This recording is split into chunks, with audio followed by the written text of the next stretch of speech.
प्रमाण के लिए पेश है फोटोकॉपी गीता अध्याय 15 श्लोक 4 की, जिसके अनुवादक श्री जयदयाल गोविंदका जी हैं। प्रकाशक व मुद्रक गीता प्रेस गोरखपुर है।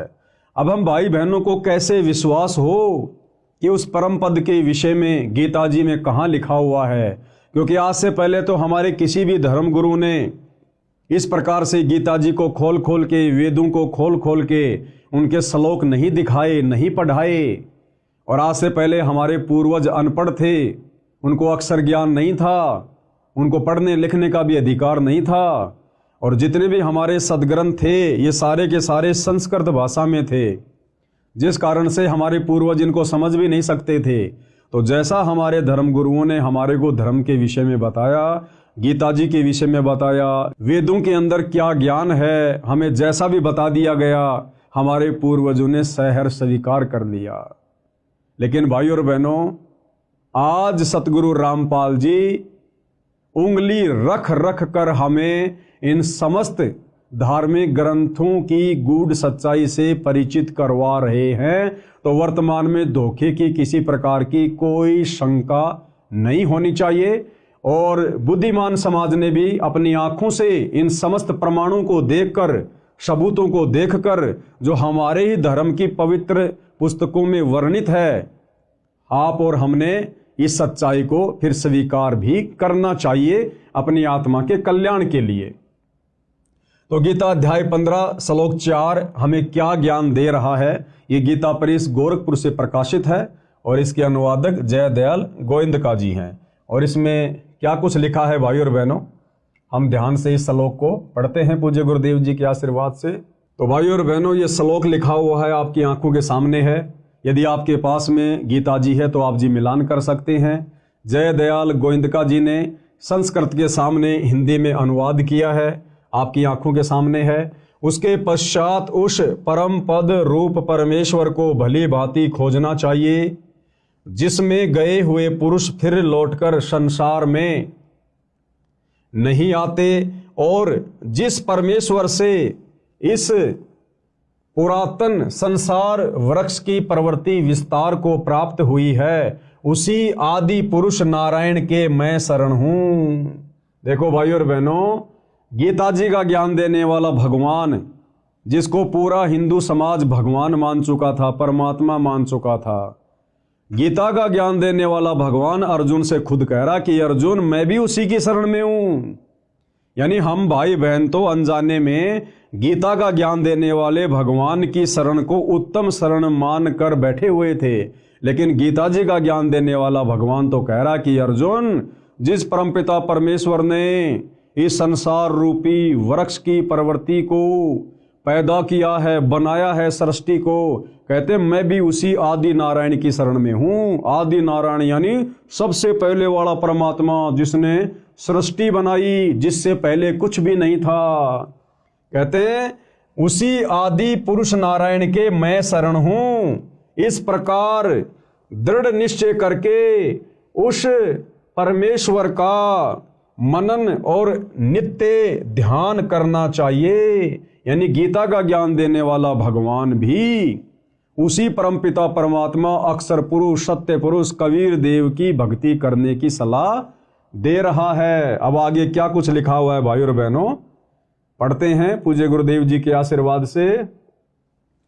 शरीर में बने कमलों की जानकारी, यानी शरीर चाहे हिंदू का हो, चाहे मुसलमान का, सिख का, चाहे ईसाई का, सबके शरीर की रचना एक समान है, क्योंकि हम सब एक ही परमपिता परमेश्वर के बच्चे हैं। और हमारे शरीर में कमल दल, कमल चक्कर कहाँ कहाँ हैं, किन किन देवताओं का उनमें वास है, पूज्य गुरुदेव भगवान के आशीर्वाद से हम जानकारी प्राप्त करते हैं। परम अक्षर ब्रह्म यानी सबके मालिक के परम धाम स्थान में जाने का एक मार्ग है। यानी सतलोक में जाने का केवल एक ही भक्ति मार्ग है, जो उस तत्वदर्शी संत के पास है। और वो तत्वदर्शी संत वर्तमान में धरती पर सतगुरु रामपाल जी हैं, जो मानव शरीर में बने कमल चक्रों से होकर गुजरता है।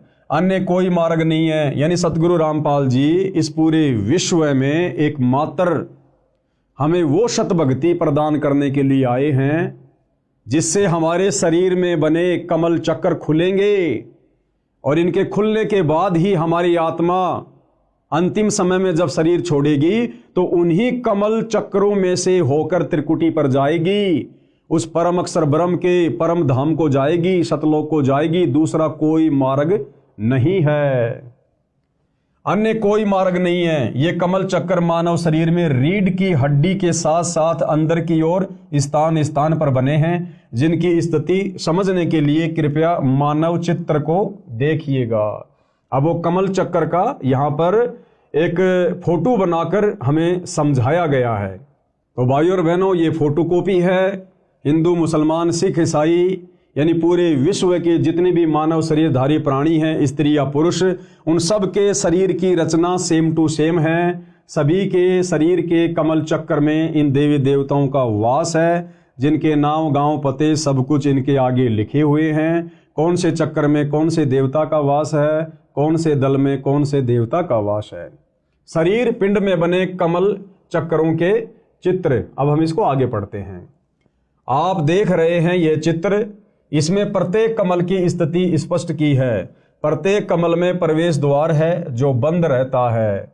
ये कमल चक्र केवल सतगुरु रामपाल जी की सत भक्ति करने वाले भक्तों के ही खुलते हैं। अन्य किसी भी विधि से, किसी भी भक्ति से आप चाहे लाख वर्ष मनमुखी जाप कर लो, राधे राधे श्याम का जाप कर लो, ओम नमो भागवते वासुदेवाय का जाप कर लो, कावड़ ले आओ, पैदल यात्रा कर लो, हिमालय की गुफाओं में चले जाओ, किसी भी यत्न और प्रयत्न से मानव शरीर में बने कमल चक्र नहीं खुलते, जिन कमल चक्रों से अंत में हमारी आत्मा उस परम धाम को जाती है। इस प्रकार की स्थिति प्रत्येक मानव, स्त्री, पुरुष के शरीर में है।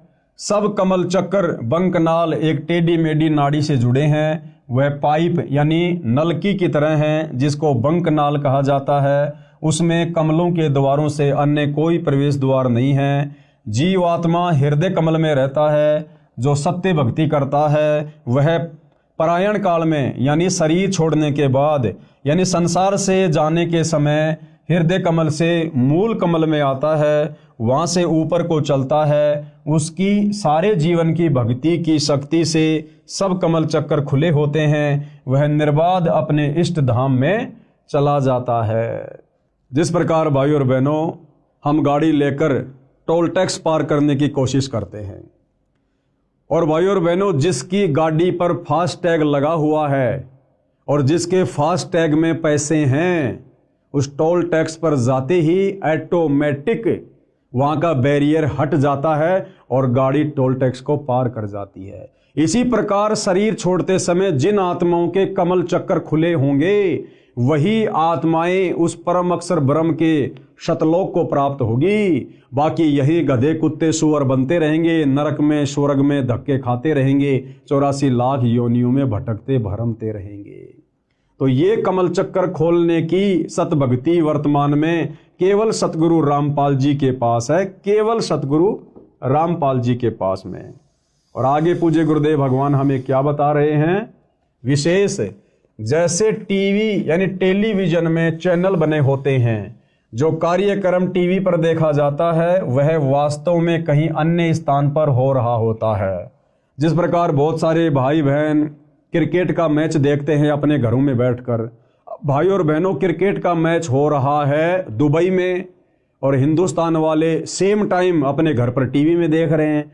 इसी प्रकार ये ब्रह्मा विष्णु महेश जी अपने अपने लोकों में ऊपर हैं, लेकिन उनकी शक्ति हमारे शरीर में बने इन कमल चक्रों में समाई रहती है। उनकी जो तरंगे हैं, उनकी जो वो गुण हैं, उनकी जो पावर है, वो वहाँ से हमारे को प्रभावित करती रहती है। तो इसी प्रकार गुरुदेव भगवान ने हमें टीवी का उदाहरण देकर समझाना चाहा है। जैसे टीवी यानी टेलीविजन में चैनल बने होते हैं, जो कार्यक्रम टीवी पर देखा जाता है वह वास्तव में कहीं अन्य स्थान पर हो रहा होता है, वह चैनल पर दिखाई देता है। इसी प्रकार निम्न देव व परमात्मा अपने अपने लोकों में रहते हैं, यानी हमारे शरीर में बने हुए कमलों में जो देवी देवता विराजमान हैं वो वास्तव में अपने ऊपर के लोकों में हैं, अपने यथा स्थान पर हैं। लेकिन जब हमारे ये कमल चक्र खुल जाते हैं तो तो हम ऊपर के लोकों में, उन देवी देवताओं के लोकों में क्या कुछ घटनाएं घटित हो रही हैं, हम सब कुछ देख सकते हैं। जिस प्रकार मैच हो रहा है साउथ अफ्रीका में, और हम हिंदुस्तान में अपने टीवी में, यदि हमारे टीवी का वो कनेक्शन सही है, डिश वगैरह सही है और रिचार्ज है, तो हम रिमोट दबाकर घर बैठे टीवी पर दक्षिणी अफ्रीका में हो रहे उस प्रोग्राम को देख सकते हैं। तो हमारे शरीर में जो कमल चक्र हैं और उनमें जिन जिन देवी देवताओं का वास है, यानी स्वाद चक्र में ब्रह्मा और शांतरी जी का वास है, और मूल कमल में श्री गणेश जी का वास है, और नाभि कमल में श्री विष्णु जी और लक्ष्मी जी का वास है, कंठ कमल में श्री दुर्गा जी का वास है, हृदय कमल में शंकर और पार्वती जी का वास है। और जब हमें सच्चे सतगुरु से, तत्वदर्शी संत से इन कमल चक्रों को खोलने की सत भक्ति प्राप्त हो जाती है, तो भाइयों और बहनों, हम खुली आंखों से सब कुछ वो नज़ारा देख सकते हैं। इसीलिए तो आदरणीय गरीबदास जी ने पहले अपनी वाणी में कहा था कि वही मोहम्मद, वही महादेव, वही आदम, वही ब्रह्मा, और दास गरीब दूसरा कोई नहीं, देख आपने घर मां। यानी सच्चे सतगुरु से सत भक्ति प्राप्त करके इन कमल चक्रों को खोलकर उसके बाद आप अपनी आंखों से देख सकते हैं कि हजरत मोहम्मद जी कहाँ से आए थे और बाबा आदम जी कहाँ से आए थे। उसके बाद हमारे सारे संशय स्वतः ही समाप्त हो जाते हैं। जैसे टीवी यानी टेलीविजन में चैनल बने होते हैं, जो कार्यक्रम टीवी पर देखा जाता है वह वास्तव में कहीं अन्य स्थान पर हो रहा होता है, वह चैनल पर दिखाई देता है। इसी प्रकार निम्न देव यानी शरीर के कमल चक्रों में जो देवी देवता हैं, वह परमात्मा अपने अपने लोकों में होते हुए टीवी चैनल की तरह कमलों में दिखाई देते हैं। जैसे सूर्य प्रकाश ऊर्जा यंत्र, सोलर सिस्टम पर सूर्य का प्रकाश पड़ने से उसमें ऊर्जा संचित होने लगती है। इसी प्रकार मंत्रों के जाप से कमल खुल जाते हैं। जिस प्रकार सूर्य हमारे से कितना करोड़ों किलोमीटर दूर है, और आजकल वैज्ञानिकों ने एक सोलर सिस्टम बना दिया, सोलर पैनल, और जैसे सूर्य की किरणें उस सोलर पैनल पर गिरनी शुरू होती हैं, नीचे इन्वर्टर से बैटरी चार्ज होनी शुरू हो जाती है, वो लाइट जमा होनी शुरू हो जाती है। इसी प्रकार जब हम सच्चे सतगुरु से सत भक्ति प्राप्त करेंगे, तो भाइयों और बहनों, ऊपर के लोकों में बैठे हुए देवी देवता और उनके नज़ारे हमारे शरीर के कमल चक्कर में बने हुए, जब वो कमल चक्कर खुल जाते हैं, हम बखूबी देख सकते हैं, सारी सच्चाई से परिचित हो सकते हैं। जैसे सूर्य प्रकाश ऊर्जा यंत्र यानी सोलर सिस्टम पर सूर्य का प्रकाश पड़ने से उसमें ऊर्जा संचित होने लगती है, इसी प्रकार मंत्रों के जाप से कमल खुल जाते हैं। उससे पहले मुरझाए रहते हैं, यानी जब तक वो कमल चक्र नहीं खुलते हैं, हमें सत भक्ति नहीं मिलती है, तब तक वो मुरझाए रहते हैं। जिस प्रकार से फुटबॉल होती है, और फुटबॉल के अंदर उसका एक वो ब्लेडर होता है, जब उसमें हवा नहीं होती है तो वो मुरझाया हुआ होता है, और जब उसमें पाइप लगाकर हवा भर दी जाती है तो वो बिल्कुल गोल मटोल हो जाती है, और उसको जरा सी हाथ से मारते ही बहुत ऊपर तक जाती है। तो इसी प्रकार जब हमें सच्चे सतगुरु से सत भक्ति प्राप्त हो जाएगी, तो धीरे धीरे हमारे शरीर में बने कमलों में जो ये इनके जो द्वार हैं, ये धीरे धीरे फिर सत भक्ति के प्रभाव से फूलने शुरू हो जाते हैं, खिलने शुरू हो जाते हैं। इसी प्रकार मंत्रों के जाप से कमल खुल जाते हैं, उससे पहले मुरझाए रहते हैं। कमल खुलने के बाद प्रत्येक देवता की शक्ति साधक के अंतःकरण यानी आत्मा पर प्रभाव डालने लगती है, जिससे भक्ति संचित होने लगती है। संत गरीबदास जी ने सूक्ष्म वेद में बताया है, उसमें कहा है कि तीनों देवता कमल बसें, ब्रह्मा विष्णु महेश, प्रथम इनकी वंदना सुन सतगुरु उपदेश। यानी सबसे पहले जो सच्चा सतगुरु होता है वो इन्हीं कमल दलों में बैठे देवी देवताओं के सत मंत्र देता है, सत भक्ति देता है।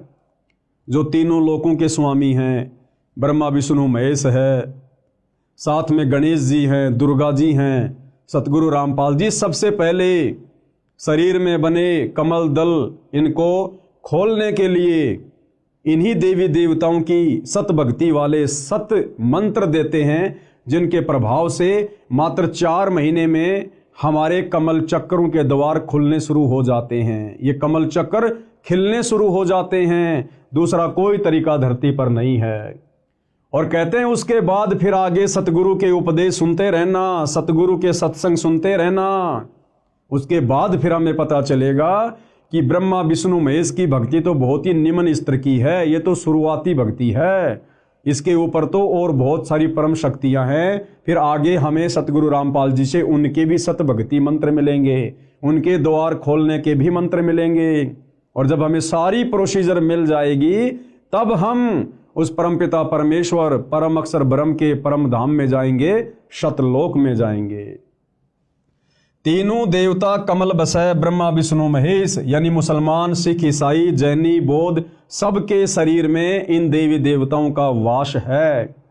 और प्रथम इनकी वंदना, यानी सतगुरु जो मंत्र देगा उस आधार से हमने इनकी वंदना करनी है, इनकी पूजा नहीं करनी। पूजा तो केवल एक परमपिता परमात्मा की करनी है, लेकिन सतगुरु हमें जो प्रोसीजर देगा यहां से पार होने की, उसमें शुरुआती प्रोसीजर है ब्रह्मा विष्णु महेश की साधना करना, इनकी भक्ति करना। और पूजा हमने साथ साथ में परम अक्षर ब्रह्म की ही करनी पड़ेगी।